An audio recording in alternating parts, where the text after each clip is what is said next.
Assalamualaikum warahmatullahi wabarakatuh.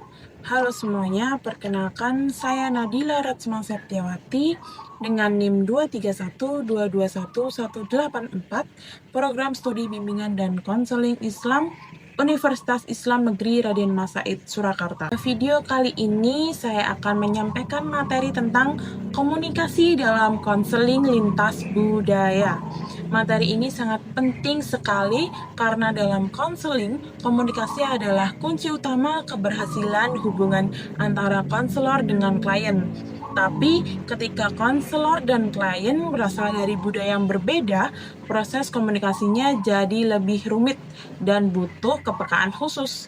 Nah, di video ini saya akan menjelaskan mulai dari pengertiannya, peran konselor, tantangannya, sampai strategi untuk mengatasinya.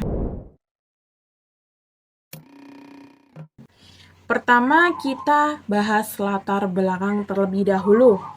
Nah, komunikasi itu adalah hal yang paling mendasar dalam konseling. Tanpa komunikasi yang efektif, hubungan konselor dan klien tidak akan berjalan dengan baik. Tapi dalam konseling lintas budaya, komunikasi bisa jadi lebih sulit karena adanya perbedaan bahasa, nilai, kebiasaan, dan cara mengekspresikan emosi. Jika konselor tidak peka terhadap budaya klien, bisa muncul salah paham, klien merasa tidak dihargai, bahkan menolak proses konseling. Nah, maka dari itu, konselor harus punya kompetensi multikultural, yaitu kemampuan untuk memahami dan menghargai perbedaan budaya klien. Nah, selanjutnya definisi komunikasi dalam konseling lintas budaya. Secara sederhana, komunikasi itu proses menyampaikan pesan agar dipahami orang lain. Dalam konseling, komunikasi bukan hanya tentang berbicara dan mendengarkan saja, tapi bagaimana konselor membangun hubungan yang aman, empatik, dan saling percaya. Nah, dalam konseling lintas budaya, komunikasi sangat dipengaruhi oleh budaya seseorang, seperti nilai, norma, bahasa, dan bahasa tubuh. Budaya ini ibarat lensa, membuat seseorang memahami dunia dengan cara tertentu. Jadi, konselor harus bisa menyesuaikan gaya komunikasinya dengan budaya klien. Supaya apa? Supaya pesan yang disampaikan benar-benar dipahami oleh klien. Selanjutnya kita masuk ke peran konselor dalam komunikasi lintas budaya.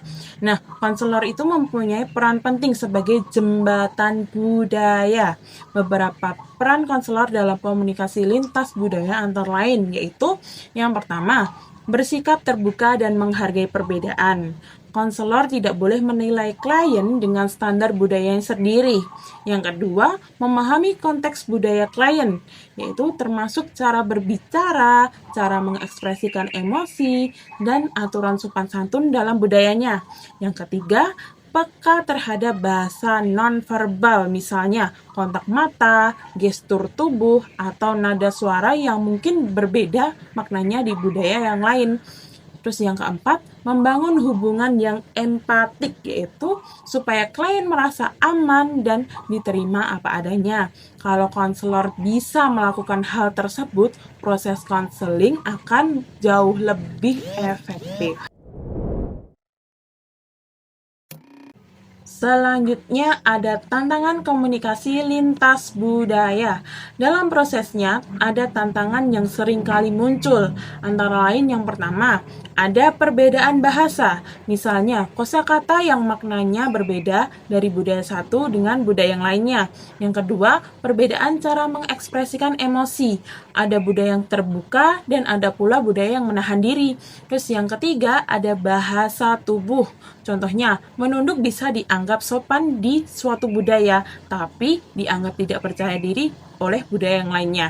Yang keempat, bias budaya atau etnosentrisme. Konselor tanpa sadar merasa budaya dirinya paling benar. Nah, kalau tantangan ini tidak disadari, komunikasi bisa terhambat dan klien merasa tidak dipahami atau tidak dihargai. Selanjutnya ada strategi mengatasi hambatan. Nah, untuk menghadapi hambatan tadi, ada beberapa strategi yang bisa kita lakukan, antara lain yang pertama, belajar tentang budaya klien, supaya konselor tidak salah menafsirkan perilaku atau ucapan klien. Yang kedua, mengikuti pelatihan komunikasi lintas budaya. Nah, ini membantu konselor mengembangkan sensitivitas budaya. Yang ketiga, menghindari stereotip dan prasangka, karena setiap individu itu unik meskipun berasal dari budaya yang sama. Yang keempat, menerapkan pendidikan multikultural, supaya kita terbiasa menghargai perbedaan sejak dini.